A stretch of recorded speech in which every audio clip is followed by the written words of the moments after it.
Мен Нударет Нурай Дулат қызы, Түркістан облысы Түлкібас ауданы Келей Дауыры Ордабай Ағбайұлы атындағы жалпы орта мектебінің 1-Б сынып оқушысымын.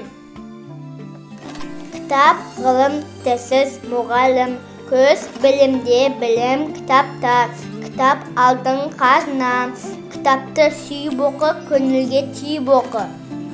Деп дана халқымыз айтқандай, мен бос уақытымды кітап оқуға арнаймын. Мектеп және ауыл кітапханасына жиі барамын. Менің кітапқа деген қошталығымды ана тілі пәні оятты. Ол кітаптың ішінде көптеген қызықты әңгімелер бар. Мен сіздерге қазақтың лирик ақыны Мұқағали Мақатаев атамыз туралы айтып беремін. Сәлеметсіздер ме?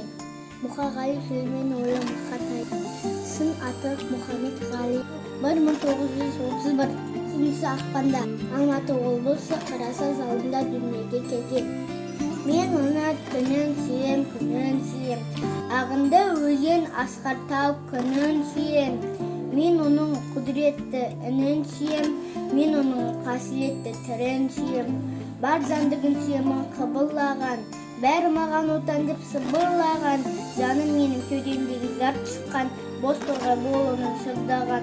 Отан бәрінен биік екенсің, мен оны мәңгілікті сүйіп өтем. Отанды сүймесем де күйік екен, отанды сүйсем де күйік екен.